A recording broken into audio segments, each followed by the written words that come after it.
What's going on YouTube? Well, the winter's coming. It's October, and we already had a crazy snowstorm, and there's about 1 million people or so up in New England with no power. So make sure you have heat. Right now I'm working on a 2002 Mitsubishi Galant ES. Now, the problem with it is that the heat is not performing as it should. It's not a lot of hot air. It's a lot of cold air.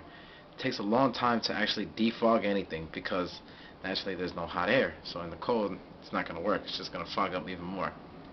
Now, a couple things that you might want to check in case you have this car and certain things aren't working. If you're just getting cold air blown into your face, you might want to check one thing. And I'm going to show you what it is right now. 2002 Mitsubishi Galant. Now, it has been known that these cars have a problem with a it's like a little switch. I can't really explain it to you, but basically when you turn the cold air, when you're turning like the temperature knob, which is that one right there, when you turn it on to cold, there's a little like thing that to open and close. So basically when you turn it to hot, it opens to allow the coolant to run into the heater core to heat up. So sometimes in this specific car, Mitsubishi Galant 2002, the problem is that the little, I don't know if you can see that white thing right there. Sometimes that doesn't work and it gets stuck. So a lot of people, instead of just trying to change their heater core and stuff, sometimes it's that little motor in there that doesn't want to work. It's not functioning properly, so it would stay stuck. So if you're like this in the summertime and you come to the heat, into the winter, and you want to put the heat, that shit might not move. It might be stuck there for a while. So that might be one problem for this specific car. But let me show you how to check on any other car. That was just in case you guys have this model. Now, you can see back here, I'm already doing some work on it, so bear with me. But this little inlet hose and this one right here, I know it's windy, so this is gonna suck. This is your heater core right behind this, right behind the firewall, inside the dash. So you got an inlet where the coolant is coming in, and then you got an outlet where the coolant is being pushed out of the heater core. Now, right now I have two. You can see this is one hose, this is the other. I have two separate hoses on, and I'll show you in a minute why. The best thing to do when your car is on, you want to check it, turn the car on, let the heat run, and come outside and check these hoses. You want to grab both of them, and they both should be substantially hot. Let me get out of the way of the wind a little bit. So both hoses should be hot. You want to grab both of them, and they should both be hot. The one from the engine into the heater core should be the hottest. The one exiting should be hot, but not an extreme difference where you can actually feel one hot and one warm or one pretty cold. So that's one thing you want to check of. If that's happening, possibility is that your heater core could be clogged with a lot of just bullshit inside. Cars get old and things rust. And the heater core is like a little radiator. It's like a little radiator in your car that fits in your dash. The coolant runs in through the heater core, and then it produces hot heat, which is blown into your car. One way to check if the heater core is damaged or not. This is just in case, and this is why I ruled out that the heater core is still working. Number one, when you turn your car on in the morning, without anything, all of this should just frost up. That is one sign that your heater core is not working right, because nothing is working. A second thing you want to check for, you want to pull your mats back and check if the floor underneath the passenger side is wet. Now, since all the heater core is right around here and all the other components are here, if the heater core was damaged or had a leak, you would get all of this fully antifreeze. So make sure you check. You want to make sure there's no leak. So since there's no leak on the floor and there's no leak outside, we know it's not the heater core. So next best thing you want to do, and trust me, if you're gonna attempt to change the heater core, it's a difficult job because you got to take basically the whole dash out, and it could look like a real mess. So unless you know what you're doing, try other things.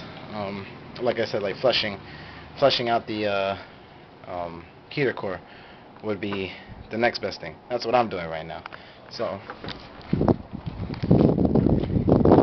what I did is took two separate long ass hoses and connected them where the inlet and outlet of the heater core should be. So, but now the only difference is this is where the water should come out, but this is where the water is going to go in. We're going to go opposite. The inlet becomes the outlet becomes the inlet. So this is another hose, and I showed a clear bottle. I wanted to show you guys. Look at all that crap. And make sure you get this safe and secure. You see it's not steady, but look at all that.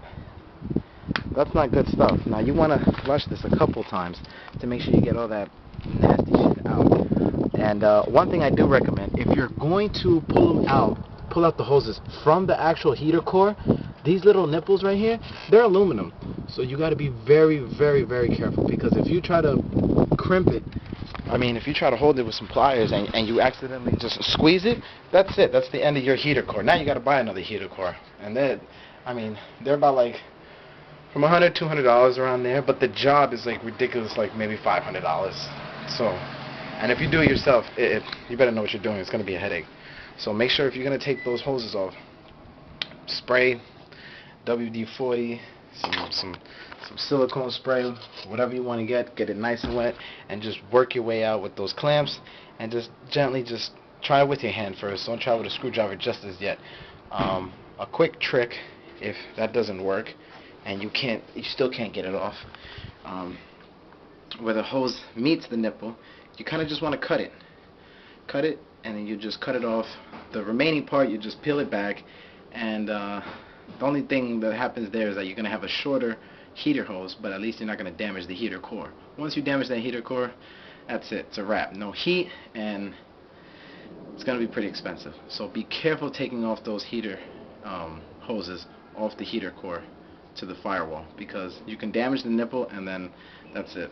So good thing I wanted to do was to flush it. There's plenty other ways to flushing it besides just using your regular hose, but I took two relatively long ass hoses because I want some clearance. I don't want to do all this right here and everything get wet.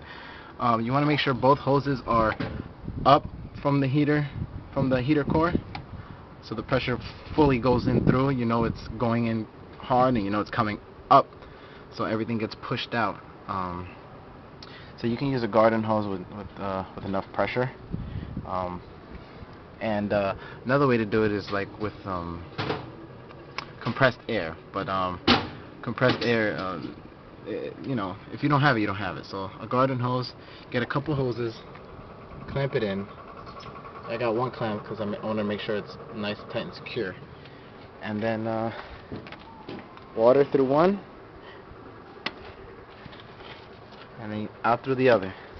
And you might want to have a bottle or something to keep all the nasty shit out. Make sure you dispose of it properly. But we're gonna do this flush a couple times. Maybe fill that bottle up and then do it a few times back and forth. And then I'm gonna reinstall the heater hoses, and then we're gonna see what we come up with. Also, make sure when you're doing anything with coolant, check your coolant all the time. This car is cold. You want to always check your reservoir. You want to check this. You want to make sure you top it off all the time, because if not, you're going to end up not having enough coolant in your car, and then you're going to be screwed. So remember, if you don't have heat, don't just assume it's the heater core, or there's plenty of things. It could be your heater core goes bad, and you want to check a leak in the carpet on the passenger side if that's the case. If it's clogged up, you want to grab both hoses that are going into the firewall to the heater core. Make sure they're both hot. If one is cold, then the coolant is not getting by. So something is clogged in there, and you might want to do a flush like I'm doing right now. Another thing you might want to check for is also check the thermostat. Sometimes these thermostats, they stay in an open position or a closed position, depending on which ones you get. So I'll see if maybe if this customer wants me to change the thermostat, I'll have a video on that. So remember, don't just assume that you need a heater core or anything like that. Try to flush it out yourself first. Make sure you get rid of the liquid and all the gunk that comes out. Get 2 long hoses and a garden hose, and you should be alright. Do this a couple times, put the hoses back, turn up the heat, see what you come out with. So I hope this video was, you know, I'm not in action doing it, but I mean, hey, you got the idea of what I'm doing, and check the results. I mean, that don't look good to be in a heater core, you know what I'm saying? It should be clean, nice, clean, clear water. Until you get nice, clean, clear water, then it's not done. So you kind of want to keep flushing and keep flushing it. Maybe a radiator flush would be good if you want to throw in there. Don't use like chemicals like bleach or anything like that. I wouldn't recommend it, but if you want to try it, you know, there's people who do it. But I just used the garden hose and some extra long hoses, and yeah, we're just flushing it out, basically throwing water in from where it was coming out, back out, and then just keep doing a couple times. Reinstall the hoses and check your heat. Alright, I hope this is helpful. This is a 2002 Mitsubishi Galant, and I'm flushing the heater core. Peace.